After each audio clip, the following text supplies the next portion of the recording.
Xirrii takkaahuu hoggaa namni nuu bilbilee iimoo irratti raayyaa fi nashiidaa adda addaa godhachuu dandeenya jettanii yeroo itti na gaafataa turtanii.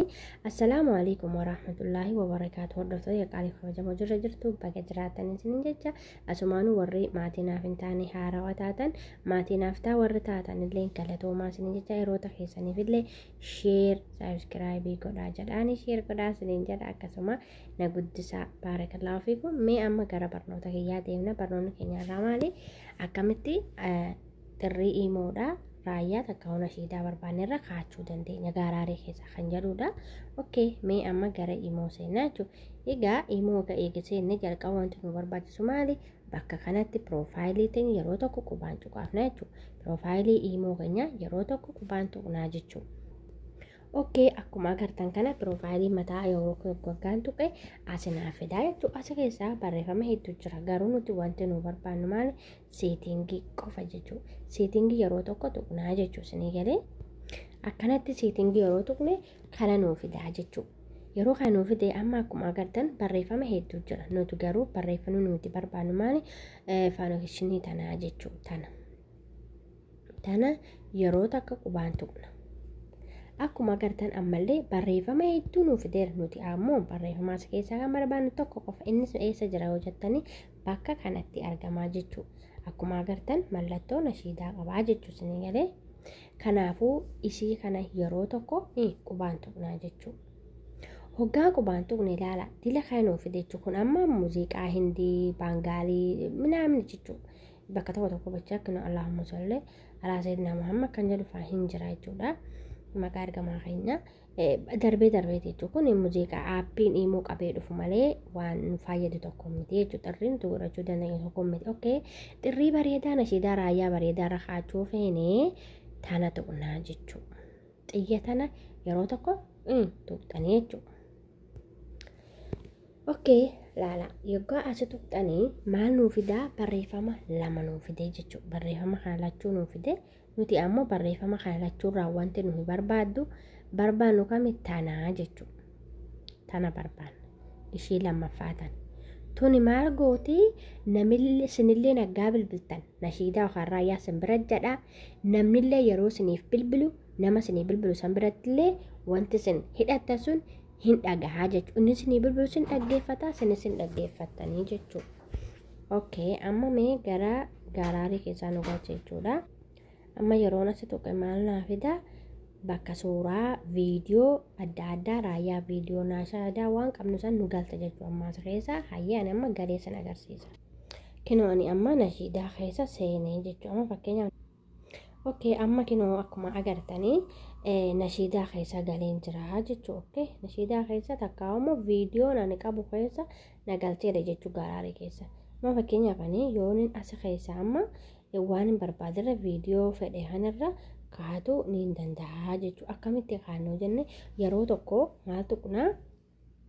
Kana tuqnaa jechuudha. Fakkeenyaaf ani amma mee kanarra kaa'adhe jechuudha. Egaa kam tuqxanii? Dan kan jettu tana yeroo tokko qubaan tuqxanii jechuudha. Amma asii keessaa viidiyoon dura fudhadhe sanis sin agarsiisa jechuudha. Warroon amma qalamiitti laqalaquun warra fuula qullaa waan ta'eef mul'atoon waan taane.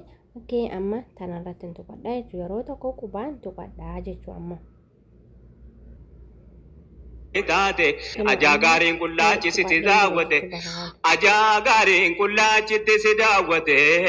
Qaamni silaa jabe. Hoggaa san tuqxanii asitti akkana sinii fidaa jechuudha. Maal jedhaa? Intartiitilii ja'a jechuudha. Taatilii kanatti bakka intar jedhu kanatti alaqaati qubame fedhe tuqxan raaraas feetanii saasaas feetanii aa'aas feetanii rakkoon qabu jechuun fakkeenyaaf ani qubee aa'aa yoon tuqee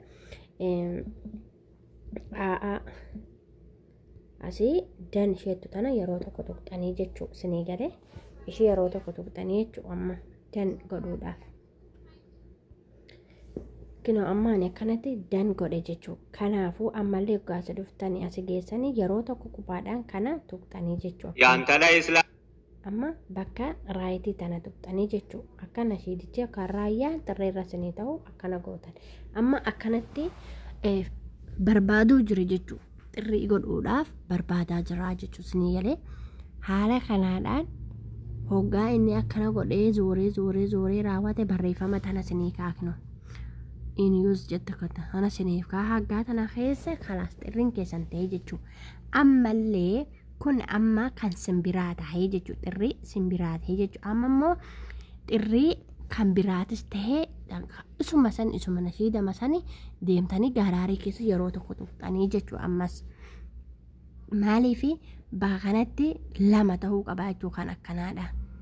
Inni tokkodha simbiratti yaamaa inni tokkommoo isaa sinii bilbiluu biratti yaamaa jechuu ammas deemee gaaraarii keessa seenee jechuu bakkuma kana tuqeetiin gaaraarii keesseenaa jechuu amma gaa akkuma agartanii bakkuma duraa sanitti nagalchee jechuu hoggaan bakka viidiyoo san tuqe bakkuma duraa san nagalchee maalifiin taana jechuu kaniin dura irra kaawwadhe jechuu sinii galee taana irratti hin kaawwadhaa jechuu amma viidiyoochi garuu waluma fakkaatuu qaba jechuu.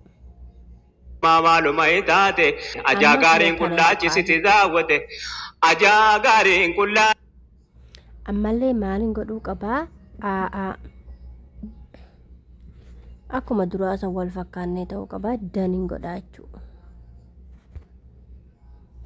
Eeywa amma kinoo akkana ta'e jechuudha ammallee tana maaliin godhaa akka barreeffama tanaa naaf fidu akkam godhuu qabaa. Yaantala islaamaa maaluma itaate ajaa wanni nashiidi janan cufaa ishee amma bakka amma raayitii qabdu tanan yeroo tokko tuqa jechuudha amma barbaaduu jira barreeffama akkanaa naa kaa'uudhaaf yeroo barbaadee raawwatee barreeffama akkanaa sinii kaa'e khalaas xirriin imoo tahee jechuudha inni tokkodha yeroo sin bilbiltanii simbiratti raayyaan hin jedhaa inni tokko ammoo hoggaa nama sinii bilbilu isa biratti raayyaan hin jedhaa jechuudha kanaafuu lachuu akkana ta'uu qabaa jechuudha nama lama biratti yaamuudhaaf yoo ammoo tokko qofa barbaaddan yaani sihi biratti qofa yookaan immoo isa bira qofa yoo ta'e takkuma gootan sinii galee bakka kanatti yoo inni bilbilu qofaan haa dhaggeeffatu jettan tokko qofa gootan. La yeroon ani bilbilu qofaan dhaggeeffatuun qaba yoo jettan tokko qofa gootan yoo ammoo lachuun keessanuu namni yeroo sinii bilbiluuf sinis illee haggaa bilbiltan raayyaan haa jedhu yoo jettan ammoo lachunuu kuni akkanatti gutahuu qabaa jechuudha amma namni yoo naa bilbile na biratti illee raayyaan hin jedhaa isa naa bilbilu san biratti illee raayyaan hin jedhaa jechuudha kana fakkaata barumsa keenya kanarraadhaahi waan dhaggeeffataniif galatooma asumaanuu sheer koopilink Subscribe naaf godhaa keessaafuu like naa godhaa dhugaa na gargaaraa isiniin jedha inshallah barakallahu fiikum assalamu alaikum warahmatullahi wabarakatuh.